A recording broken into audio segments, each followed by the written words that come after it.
Subang, kasus pembunuhan Tuti 55, bersama putrinya Amelia Mustika Ratu, 23, yang jasadnya ditemukan di bagasi mobil Alphard di Kabupaten Subang, Jawa Barat, masih menyisakan misteri. Suami korban, Yosef, mengaku sedang menginap di rumah istri mudanya di malam saat anak istrinya dibunuh. Dia mengetahui anak istrinya sudah meninggal mengenaskan pada Rabu tanggal 18 Agustus tahun 2021 pagi, saat pulang hendak mengambil peralatan golf di rumahnya. Hal itu ditegaskan pengacara Yosef, Rohman Hidayat. Menurutnya kliennya Yosef sudah janjian dengan cadi golf dan jadi alasan Yosef pagi-pagi pulang ke rumahnya atau rumah istri tuanya. Pengakuan Yosef ini didukung dengan bukti percakapan pesan di ponsel antara Yosef dengan cadi golf sekitar pukul 6.30 lebih. Karena stik golf disimpan di rumahnya yang ada di Jalan Cagak, jadi dari rumah istri muda dia pulang dulu. Sesapianya di rumah dia mendapati rumahnya sudah acak-acakan dan menemukan istri tua dan anaknya menjadi korban pembunuhan.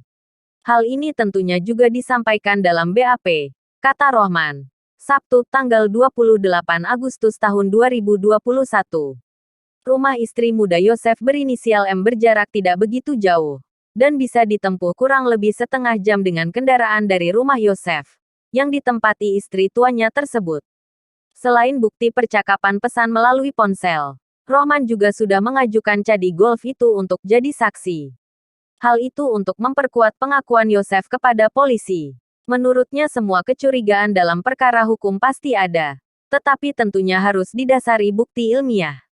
Oleh karenanya sebagai penasehat hukum, saya percaya pada proses penyidikan ini, dan polisi akan bekerja profesional, ujarnya. Hingga saat ini, polisi sudah memeriksa sedikitnya 25 saksi. Mereka yang diperiksa termasuk orang-orang dekat yang masih berkaitan dengan kehidupan dua korban. Mereka yang diperiksa termasuk Yosef, suami korban Tuti, istri muda Yosef berinisial M dan anak-anaknya, serta pacar Amelia. Kasus ini menjadi sorotan publik, bukan karena pembunuhannya yang sadis, namun juga belum terungkapnya siapa otak pelaku pembunuhan. Hal ini setidaknya terlihat dari aktivitas pengguna media sosial yang sedang hangat memperbincangkan kasus pembunuhan tersebut. Polisi menyimpulkan dalam kasus ini tidak ditemukan unsur kejahatan lain seperti perampokan atau pencurian. Namun diduga ada unsur sakit hati atau dendam kepada korban.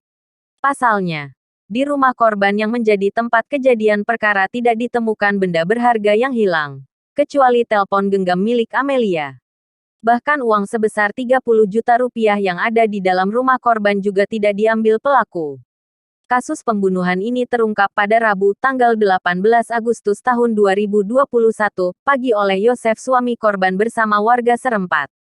Yosef yang saat itu baru pulang menginap di rumah istri mudanya minta tolong kepada warga karena rumahnya telah dirampok. Warga datang dan menemukan istri Yosef dan anaknya sudah meninggal dunia yang jasadnya ditemukan di bagasi mobil mewahnya yang terparkir di pinggir rumahnya di Jalan Cagak tersebut. Kapolres Subang AKBP Sumarni mengatakan, untuk mengungkap pelaku pembunuhan, pihaknya hingga saat ini masih menunggu hasil dari laboratorium forensik, Lab4, Mabes Polri atas temuan dari barang bukti yang diamankan di lokasi kejadian, yakni di rumah korban yang berada di Kecamatan Jalan Cagak, Kabupaten Subang.